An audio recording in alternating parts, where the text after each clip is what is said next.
order. Can we do roll call this time? Yeah. Councilmember Franco? Here. Councilmember Cook? Here. Councilmember Fairley? Here. Councilmember Osborne? Excused. Need a motion. Make a motion to excuse Councilmember Osborne. I'll second.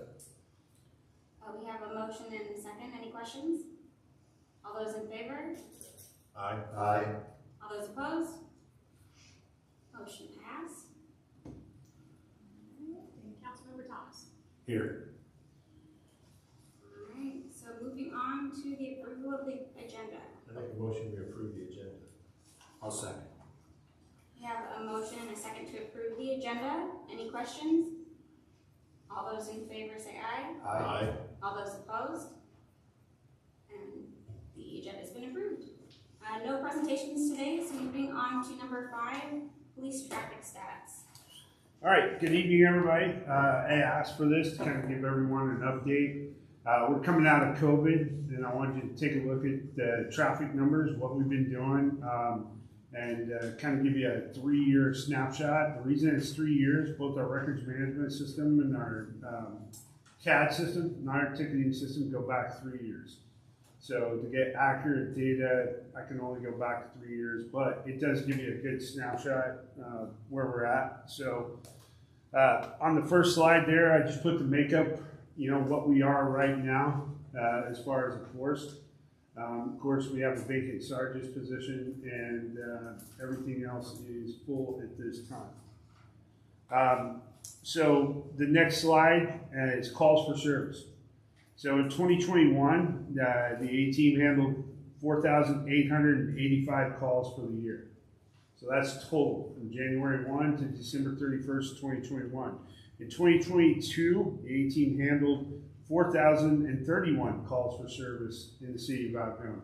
I want to make it very clear, these are just calls in the city of Algona, and you'll see why I'm saying that here in a minute. So far in 2023, the A team has handled 4,747 calls for service in the city of Algona. So we're on pace to beat the 4,885. Probably going to hit 5,000 for the first time since I've been here. So just another graph showing it. Top is 2023, where we are as of this morning when I pulled these numbers. 2022, 4,031, and 2021, 4,885.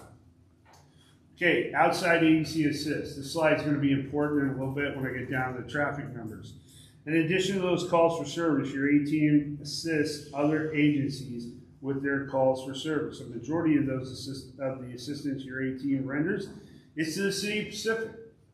In 2021, we assisted the City of Pacific either by handling the call ourselves or providing backup to them for a total of 942 times, while they assisted us a total of 555 times.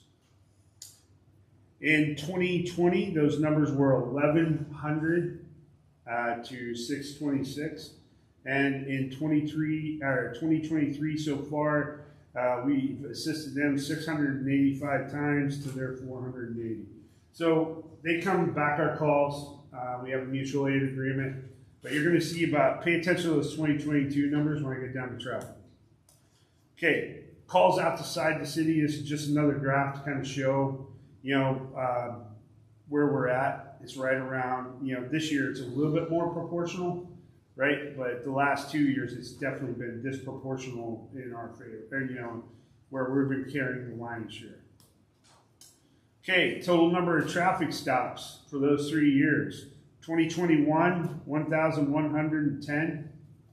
2022, 8,229. And so far in 2023, 1,383 traffic stops. So we're getting pre-COVID traffic stop numbers. So ticket categories.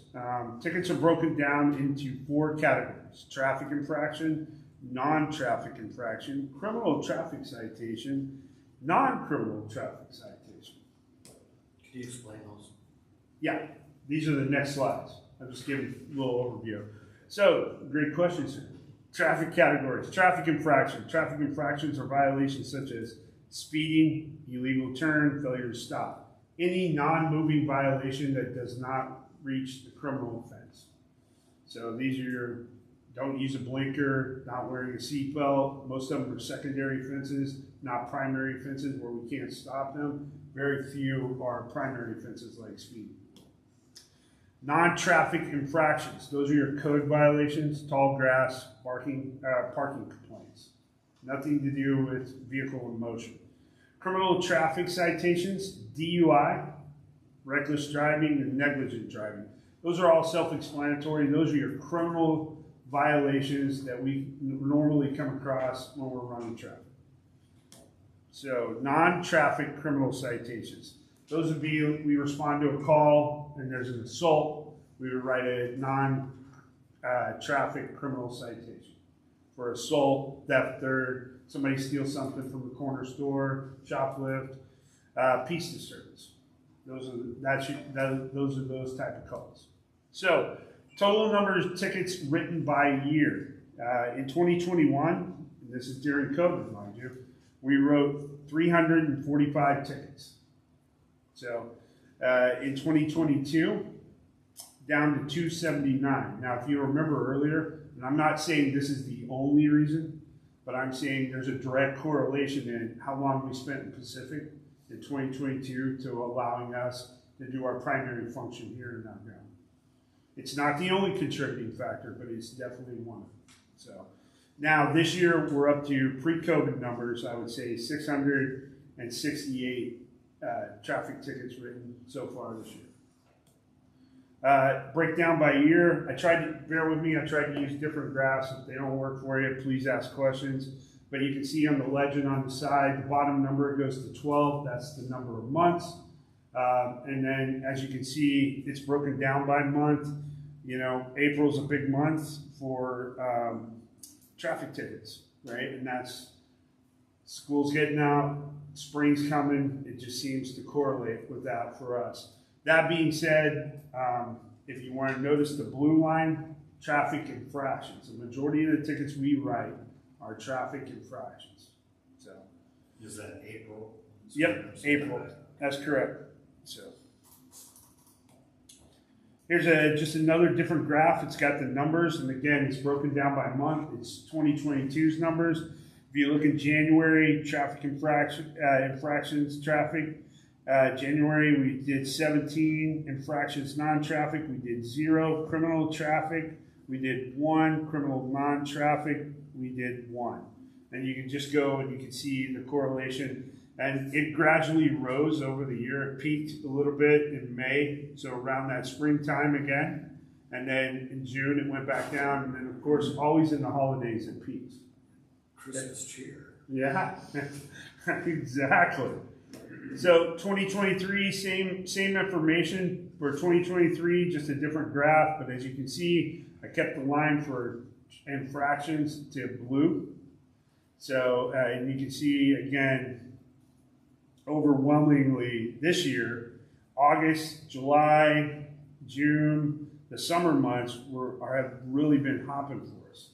But there again, you have that springtime little bump in February and March. And so it's kind of interesting, the data. I'm a numbers person, so if I bore you. So before I go to questions, just keep in mind, I could have made this thing an hour long, and I could do a deep dive. So I just want you to keep in mind, we handle well over 4,747 calls for service so far this year. That's just in the city of Algona. So if you were to divide that number by 6 or 7, let's just divide it by 7, because that's the number of people on patrol.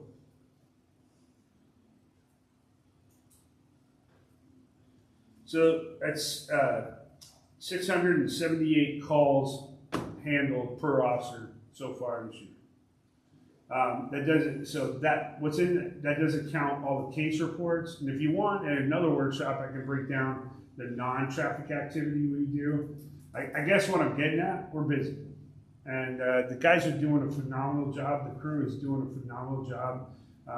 You know, there was always, hey, we want to get back to doing traffic enforcement. Well, we're back to pre-COVID numbers, and the guys are doing a really, really good job. And what I do is every quarter, I do individual officer statistics for traffic, and it's not a quota system or anything like that. What it is it gauges them. It's kind of like game stats. And I also do reports taken, calls handled. I do a myriad of things for each officer every quarter. So, other than that, have any questions? Feel free to shoot away. Yeah, I'll start. Sure. Do you know what the size of the Pacific Police Force is? Yes. So they have a police chief, a lieutenant, 2 sergeants, and 6 patrol people.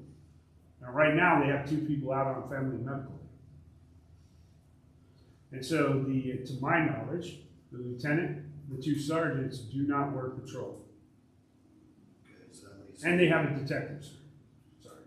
So they have 5 patrol officers then? Now, they have 6 patrol officers and a detective.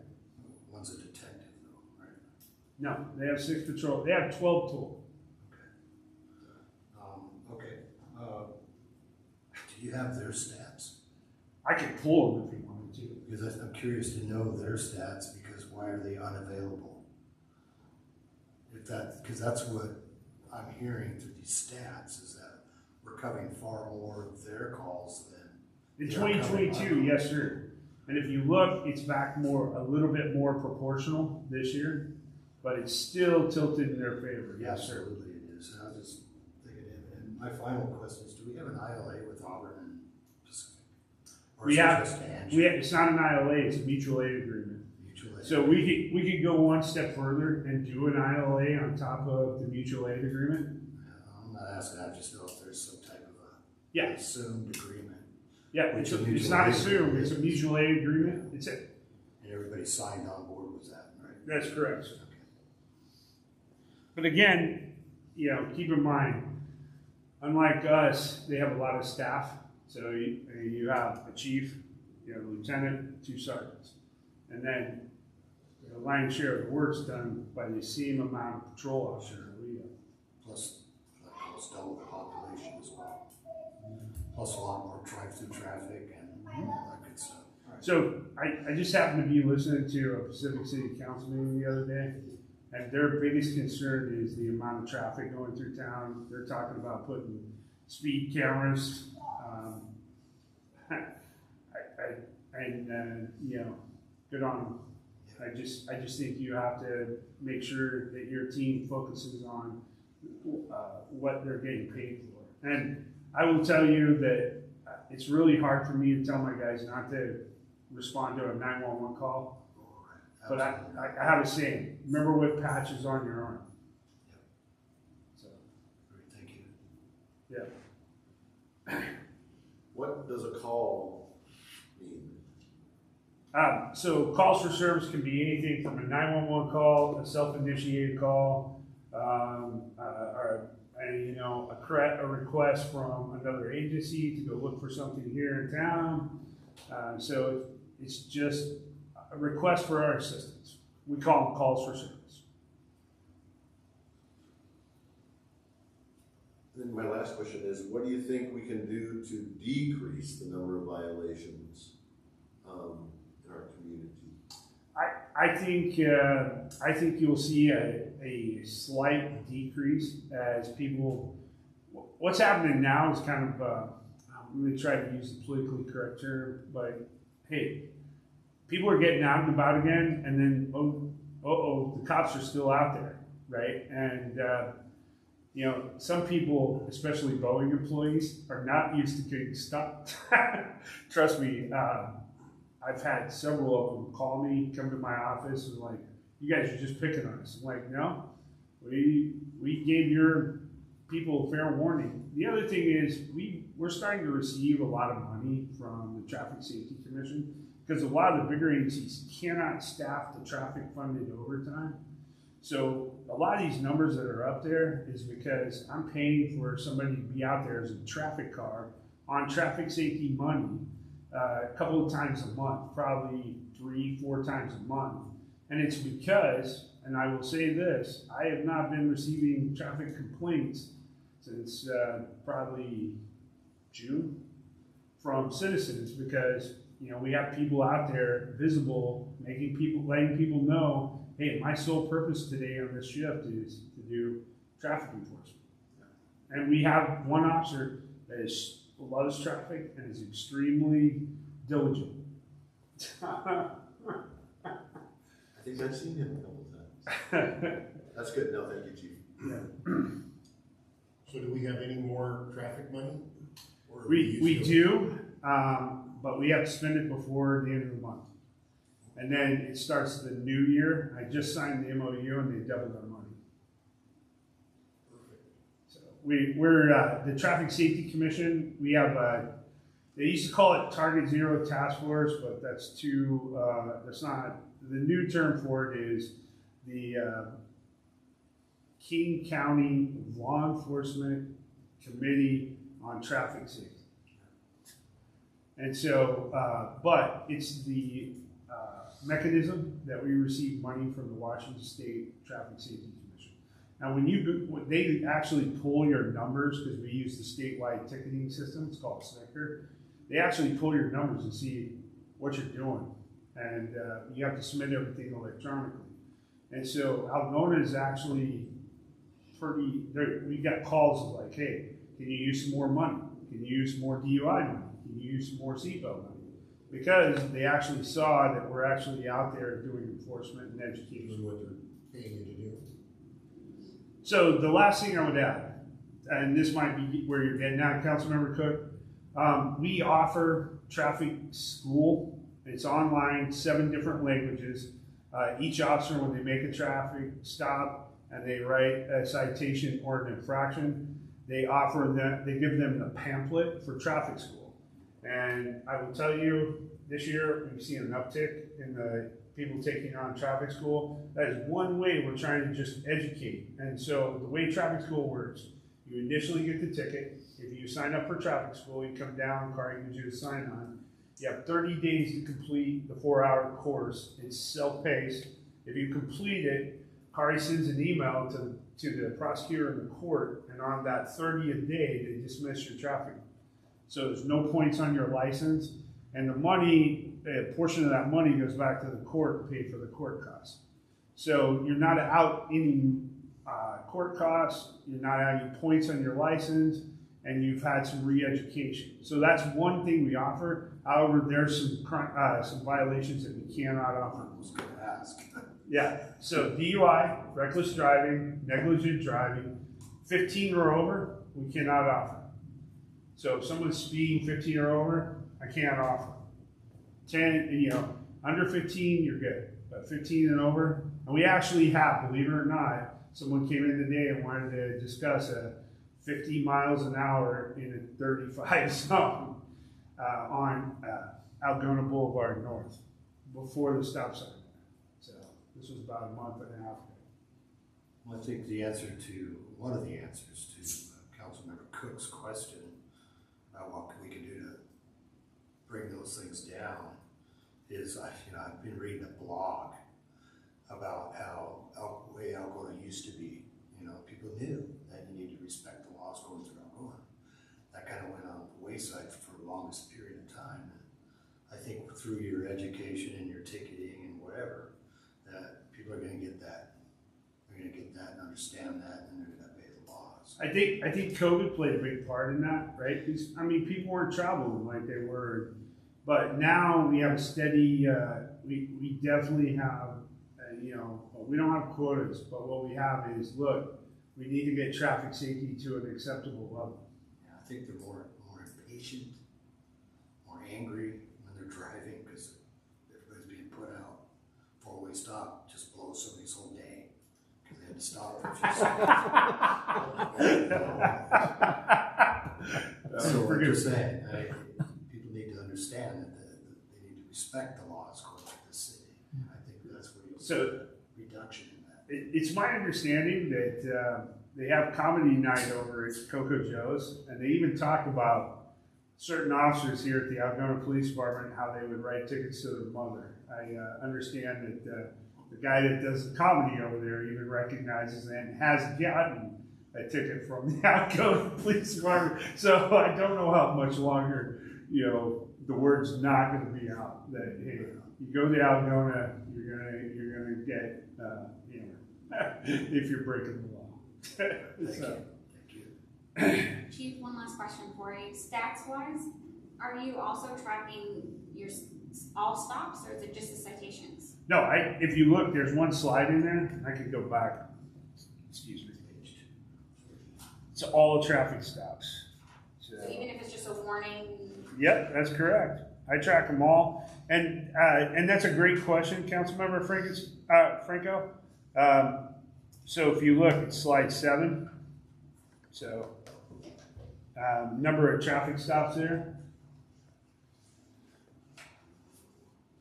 So we have one specific code where we just type in the year, the date range, and the code and CAD for traffic stops, right? And this number encompasses warnings and citations. This one here. Do you have a way to break that out so we can see how many people are getting warnings versus citations? Yeah, I mean, sure. We could.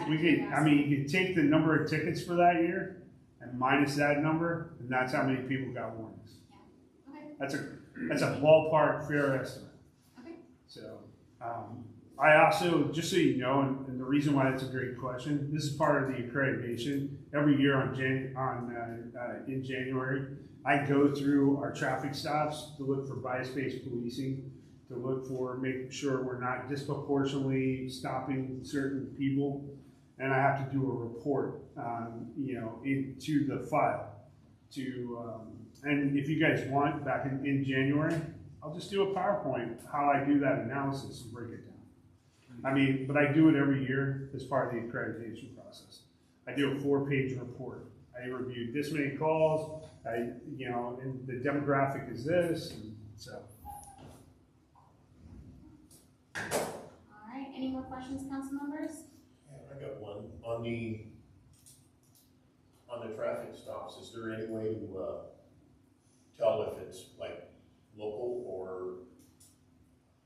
You can look when it's the license, right? And I think justice is blind, and I think we pay out, all our officers are highly educated and highly trained. We pay them for discretion. Yeah. And, but I will tell you, few local people have been stopped and received violations. The 15 or over is a kid that's lived here his whole life. I got stopped when I moved here in '96. I can't tell you how many times. 3 miles over the speed limit. I was on city council and they were making sure I was following. Yeah. Hey, real quick, one more. Thank you. That brought up something in my head. Is expired tabs a moving violation? It's a non-moving violation. So I think primary offense and secondary offense. Moving violations and non-moving violations are not where you need to be concerned. It's primary offense and secondary offense. Under Washington state law, there's a set of primary offenses that you can make a traffic stop for. Non-primary offenses or secondary offenses, you cannot make traffic stops for. It's a violation of the law and the Constitution. I will tell you that there will probably be some legislation to move expired car tabs. They're not probably, there will be. To move expired car tabs to a secondary offense. I, as your police chief and a 28-year law enforcement veteran, thinks that's a terrible idea. And not to mention the taxpayer. What's to stop people from just leaving and not paying their tabs so I'm not in favor of that. And I'm on the record with people that are bringing that bill saying I'm not in favor of that. It's just. But to bring it into a primary? No, they want to move it to a secondary offense. Okay. I thought that's where what it was now. No, you can pull people over for expired tabs now. Okay, so why am I seeing some like 20, 21? We can definitely put an emphasis on it, and I'm not just saying here, everywhere. Mhm. I'm saying people are just not. I know. I think it's time to crack. I think it's time to crack down on it. I agree with you. I mean, I pay my car tabs. Sorry. I think they should overfill the jar they have in Olympia anyway. So Yeah. No, so The argument behind it, and I recently met with the ACLU, the argument behind it is it disproportionately affects people of color. And it puts them in a financial bind that they can't ever get out of. Well, we create a traffic school and we can waive the cost because we don't want to put people in a financial bind. But we still believe in accountability. I mean, that's the basis of the criminal justice system, right, is accountability. We want people to be productive members of society. And if it gets to that level, then that's, you know, that's one of the mechanisms that we have, right? So, anyway. Chief, Councilmember Thomas, that reminded me of something else. Sorry, that I just had a quick question. No, this is a about. great discussion. Sorry, I'm yeah, digging it just keeps bringing ideas. I've seen an uptick in cars not even having license plates lately. Have you noticed that? What's So your thoughts on that? what we've seen since, if you guys notice, they switched the temp tags, so to where it's actually affixed where the license plate goes. People are stealing, right? Because before they would just make a fake temp tag, put it in the window. Now they're just taking those cardboard ones off, or it's really flimsy plastic, and they'll just take it off, screw it on their car. So they're stealing. That's what we're seeing.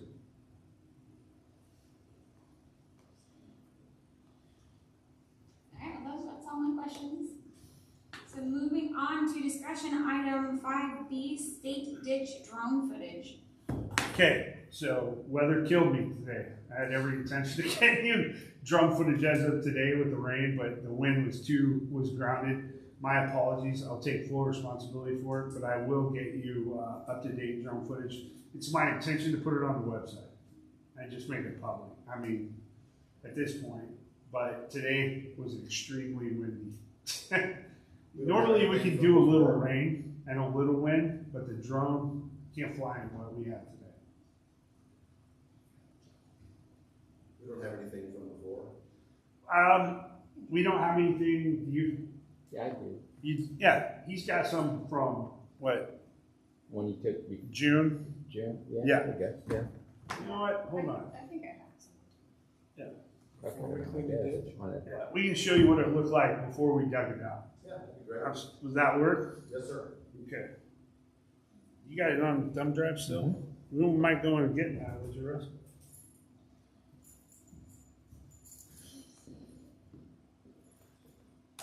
I wanted to get you guys what it looks like today because it looks 10 times better. And it's like road to hell is paved. Road to hell is paved with good intentions. So I'll take responsibility. Yeah, that's good. That'll be good. It'll be good to see and see the difference. I have one from, He's got it. I gave Russ a thumb drive of everything in June, so I'll get my computer back up and we will play it. Council members, I'm gonna excuse myself for just a second to grab something.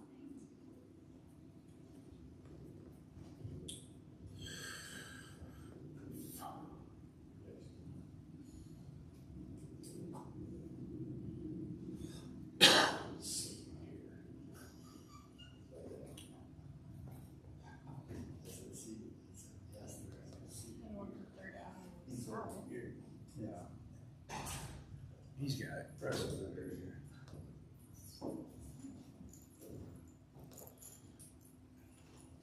There's one before me, give me another one. I think there's a partial, Well, we'll one just- that's partially done. We'll just look at all of them. How's that? Are we talking too loud? Oh, no, I just wanna make sure they were off since my son was done using them. Oh, got it, got it. I didn't wanna leave them in the hallway.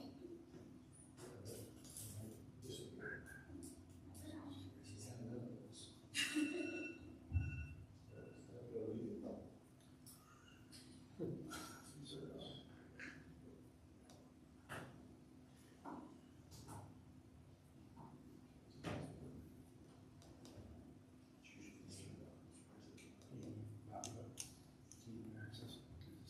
Okay. Wow.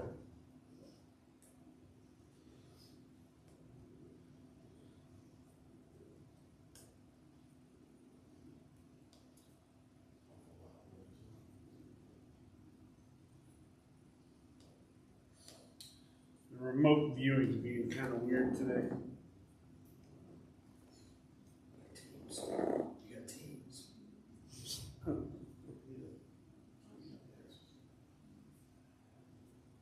Okay, so this is from July.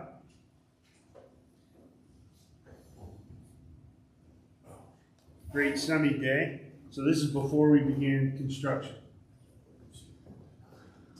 I'll try off the boundary. So Adam, start here. That's following boundary. That's following that creek line. Yep. The old road along boundary. So this is headed north? West. West, okay, I got you, alright. Yeah. Oh, okay. I think the other one's over the top of Beaver Dam, wasn't it? Yeah. Or is it this? So Russ's crew kind of cleaned out a lot of that, even though it's in Auburn. It's just, it needed to get scraped out. Yeah, it's just from the road there. Yeah.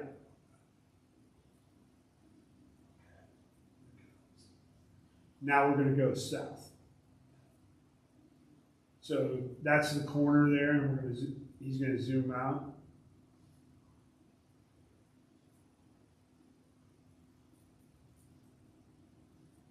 And as you can see, all that grass, that's the creek channel. You can barely see the creek channel.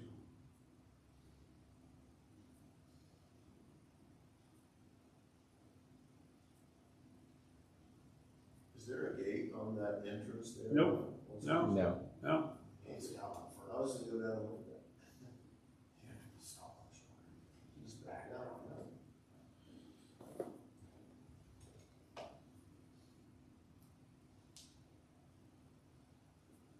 I think that channel now is probably about 10 foot wide. Is that a fence right there? Yeah. Can't access that area. So he's gonna go south here. He's gonna give you a direction. He's looking at the mountain. Well, he's gonna go to it.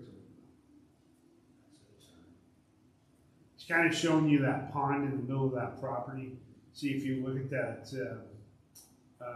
darker colored vegetation. That's actually it's a pond right there. Definitely wetland. And then there's a ditch that that cuts through that property. And that he's showing you the ditch.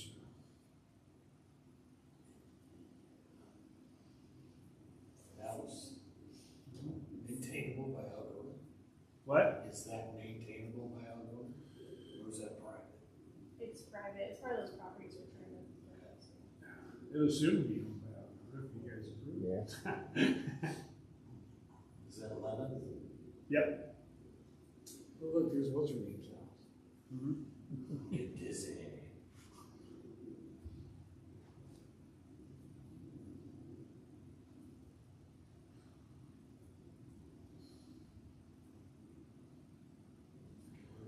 So that's also a ditch that runs through that property.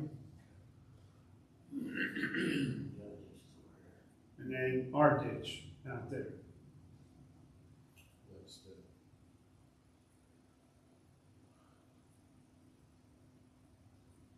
And you can as you can see by the road, you can barely see the ditch. And when we get finished, you'll see how wide that ditch is now compared to what it was.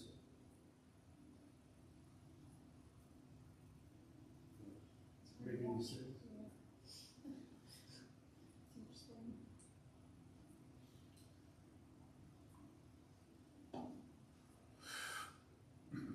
So how far did you clean it out? Boundary to how far?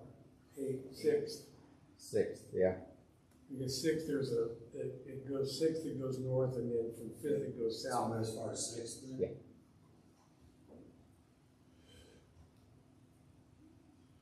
Sorry, Russ.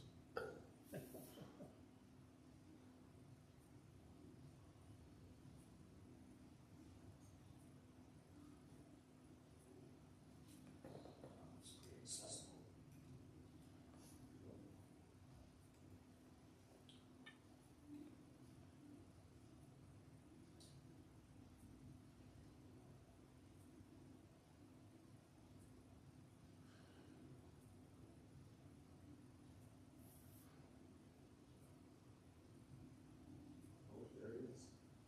And it's gonna land.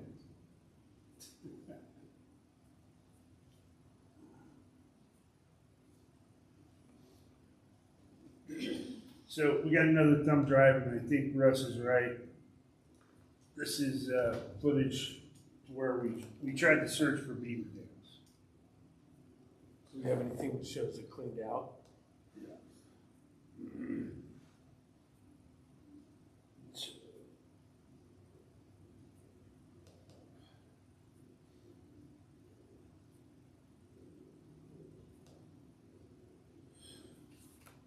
So this is all over by the super mall. We did a thorough search of this property looking for beaver dams. All the way up to Highway 18. We did not find any, correct? No. No, sir.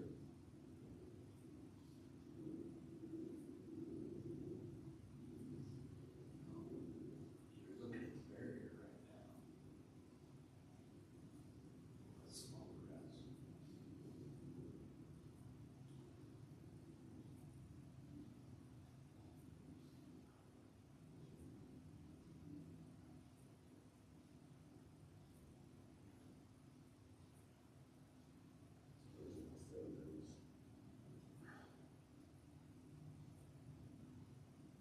That goes underneath the freeway over to Peasley Canyon.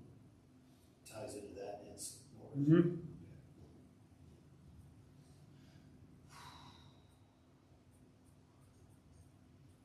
So how's the culverts going under the highway? I'm sorry, what? The culverts that go under the highway, are they full or? I'm guessing they are, yeah. It's not draining. Yeah, it's not, That's all we that's got. the water level, so all the way. When we had the meeting of the minds, washed out assured us they were clear. Well, they would deceive you. No, absolutely not. Well, they spent a bunch of time last summer working there on the Highway 18 off ramp, and the first time it rained, it was flooded again. You get one whole lane of Highway 18 flooding on these heavy rains. It's the off ramp right there, Yeah. 167. Yeah. Well, there's actually Past that. one lane on Highway 18 floods totally out, and then everybody's gotta move into one lane, and then traffic's backed up for hours. But it drains. Slowly. So we get a good, nice day. I'll send Officer Fan. He has to complete his FAA. He has to do so many flights. Yeah. So I will send him out to do drone footage so you can see what it looks like. You don't have anything that other footage, that other file that was on there doesn't cover? No. Can you get footage all the way to Pacific then? Yeah, we can if you want. Where they have the state put in a small holding pond down there by the old subway. Oh, wow. But it's very small. It's almost like a little construction pond. Right. But If you want us to fly the whole city limits, we can do it. Yeah, maybe Exit to put on exit. your brakes and have it slide a little bit further south and back up again. Sure. No worries. Free airspace. Yeah, because I mean, you can only dredge about so far, and then you can only go right to the limits. Yeah. But if we get Pacific on board, maybe we keep growing it. That's all. Sure. That's Does that work for you guys? Yeah. Like I said, I think what, if it's okay with Jessica and the mayor, I think the right thing to do is just put this on the website so everybody can see it. Before and after. And I promise you, we'll get the after.